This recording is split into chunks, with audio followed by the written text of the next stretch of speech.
So we continue now in our journey through the sadhana pada, and we've just looked at the yamas, these restraints of certain aspects of the life that allow us to be able to progress in yoga. Now, as we come now to the niyamas, we could also refer to these as certain virtues.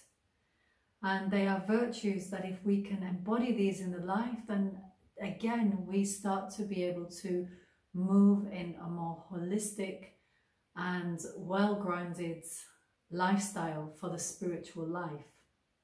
So in the niyamas, we again have 5 aspects, and they lift off with saucha, purity.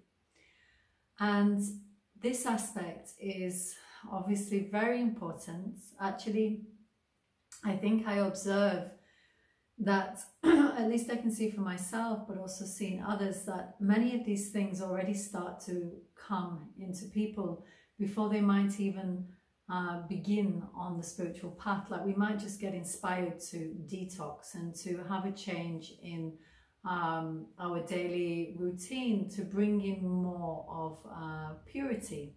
So this purity can be on a physical level, it can be on a mental level, it can be in terms of our environment. In fact, those of you who are very inspired to be a lot in nature, this often is a sign that we prefer to be in more pure environments, because the nature in itself, especially when it's pristine, is giving us a lot of natural pure resonance, and also brings in that deep element of purity known as silence.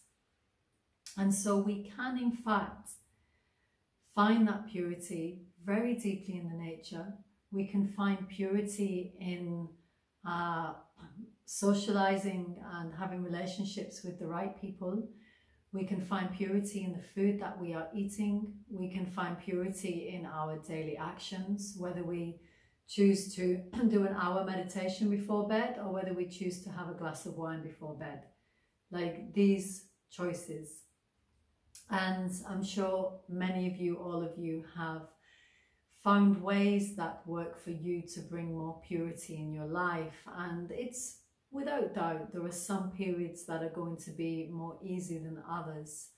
But a general direction of our life in this way is going to be very helpful. I see it for myself. If I have periods where I eat a bit more bread than usual or something, or black tea, then I kind of start to crave the not good things more, you know. I'm eating more chocolate or something like this. Okay, chocolate might not be a big thing for some people, but I know what actually turns into more of a toxic toxicity in my own body. And so I am generally noticing, if I just take out something and decide, okay, I'm just going to eat more simply this week, then suddenly it's just more easy. My lifestyle is going more in this direction. Maybe I'm sleeping better then. I start having good sleeping times. My practices fit wonderfully with that. And just generally my life moves better spiritually when I am more, we could say, on a roll. And this is the same for everybody. So find the ways that create more purity from you, even just your living environment, making that your living environment is feeling clean. The place where you do your yoga practice is clean, your kitchen is clean, your fridge is clean, your body is clean. You know, in the traditional tantra, we never start meditation before having ensuring that the body is washed, has been cleansed. And this, if you look at it, will bring so much awareness as well. It will quite beautifully just, you know, take off this excess heavy energy sometimes that we experience in our surroundings or internally. And then once the kind of superficial level of our environment and our being is is cleansed, then that cleansing goes deeper into the mind. And we find then that our way of being, our approach to life is just more pure. We can have less negative thoughts, less resistances, we complain less. Like our whole being is coming from within a much pure way of being. So have a look at this for yourself, how you can enhance more purity in your life, and watch what happens when you do. So very good. So we move now to the next niyama, Santosa. And with Santosa, this is a very beautiful niyama. And this virtue is around contentment. Somehow Santosa for me just stands somewhere on its own. You know, it's contentment is almost, it's not even a virtue. We can obviously, there's two different ways to approach it. I guess we could even say with the others. But it's like the more we are in our practice, the more we are in the right conditions that enhance a happy life, that enhance balance and feeling nourished, the more easily we will become content. But for many people, it doesn't come so easily. We just often find that we might not be happy with certain life circumstances, certain relationships, certain parts of our body. You know, many things can be like, I wish this was different. I wish this was, having a different way in my life. So through this virtue, the main way we can affect this, to bring it more into that alignment of Santosa, is to just watch those times when we are not feeling contentment, and to look to see what is going on. Why are we not happy with that situation, and can we really change it? And if we can change it, okay, change it to bring more of that. But if you can we accept it? Santosa is really about accepting those things that we cannot change, and just to be happy with them, to trust that the divine has brought that into our life right now. And this is it. This is it. And by taking this approach, by being content and by accepting, it leads us into higher states for sure. In fact, you're going to see in a moment how all of these weave together. All of what we've shared now, and we will put it into context at the end, they all weave together. The yamas, the niyamas, they all are affecting one another. So if you can find one of these that just allows you to go in and you focus on that as a meditation, as like a theme of your month, then you'll find that it actually affects the others in a really beautiful way. So by going through what we've discussed already with the yamas and the first niyama, if you just can go into that, into some depth, you will easily start to feel more contented. This is for sure. Okay, good. So let's move on now with tapas. Tapas translates as heat. It is a fire. And the fire that this tapas is relating to is a fire of austerity. It is a fire of self-discipline.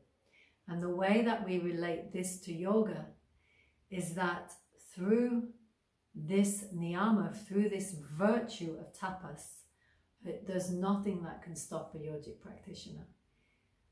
Okay, there are, but every yogic practitioner, especially in the beginning, needs some fire, some aspiration, some motivation to be able to go ahead on the path, because there will be many obstacles, there will be many questions, there will be many moments as we peel the layers of purification where we're asking, why are we doing this? What is all of this for if I'm not feeling good in these moments? Like, so much doubt can come in.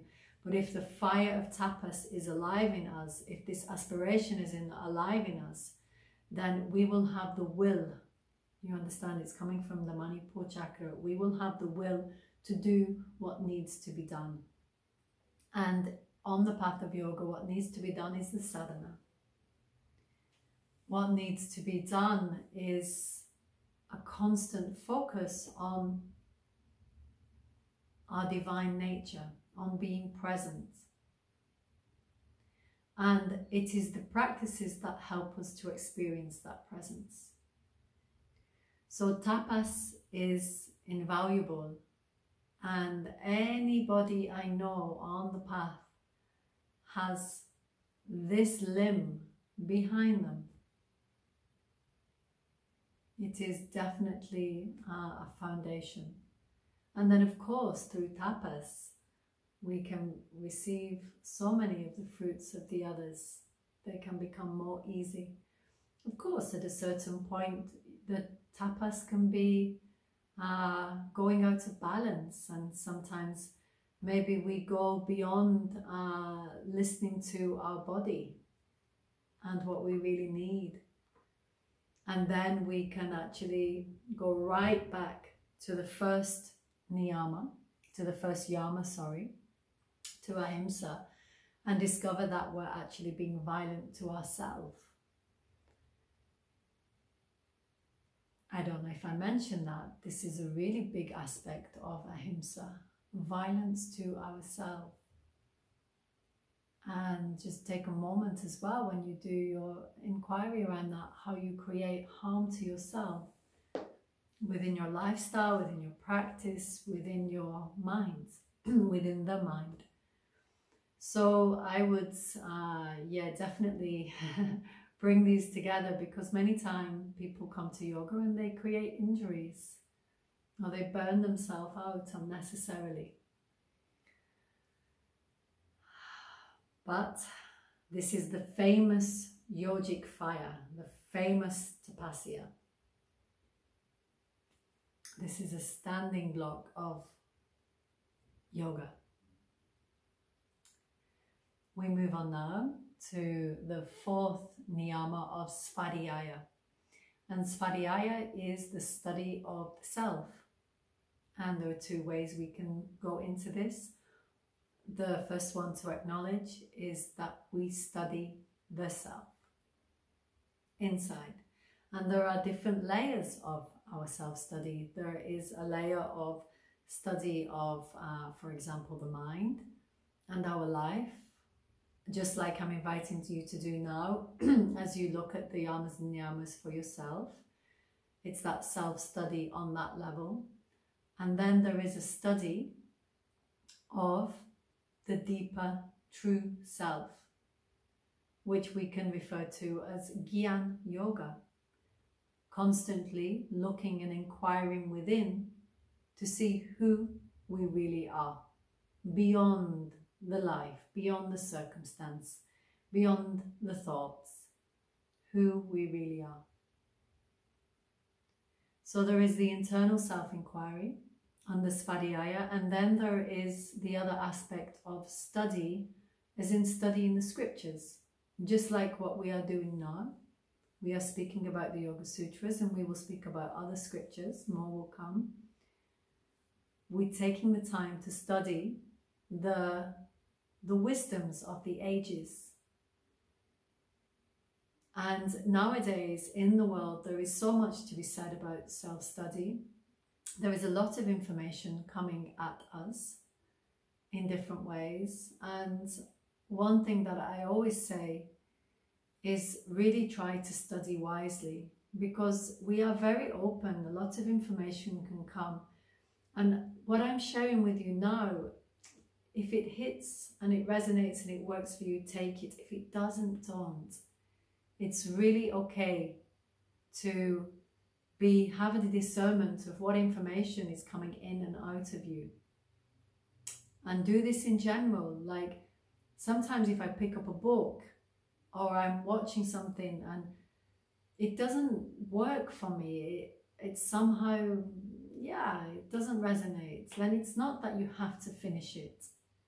Be discerning of that information, because it's the same as if we watch a movie. We will take that inside of us, and that somehow becomes a part of us, and we want to have a good level of discernment, because there's a lot of stupidity out there, how best to say it. There is a lot of things out there that are not really conducive to helping us to grow spiritually. So the recommendation really is to always go to the source, go to the original scriptures, but make sure you also get a good translation of that. Many people translated the Yoga Sutras, many people translated the Bhagavad Gita, but sometimes I can read these translations and go, that seems a little bit doctrine, a little bit dogmatic, you know, like, and yeah, I can say sometimes even with the Bhagavad Gita, there are some ways that it is translated that are saying that, you know, if somebody doesn't recognize a certain God as the supreme reality, then they are in falsehood. But you can have so many takes on that, because the supreme reality is the supreme reality. And I don't want to get into this now, it's not the right moment, but we have to watch out for sometimes the seeds that are planted in very kind of discreet ways. So yes, approach it wisely. Svadhyaya, okay, especially with all of the different neo spiritual books out there nowadays. And then finally, we come to Ishvara Pranidhana. And in this niyama is taking us on that ultimate virtue, that ultimate opening of surrender. This pure devotion to the supreme reality. And there is a spark of this in everybody in different ways. Some people may express this purely through their yoga practice, then maybe not so into the bhakti yoga and expressing devotion in this way. But because they have the sadhana and they give 2 hours a day just to meditating alone, this is Ishvara Pranidhana. You give space in your life to create and allow the divine to manifest in your life. This is Ishvara Pranidhana. Or you can take it to the heights and sing and dance to the divine, making your offerings, offering your life, offering your service, serving others, recognizing others as the divine, honoring yourself, recognizing the divine within you. It's a very beautiful niyama, and surely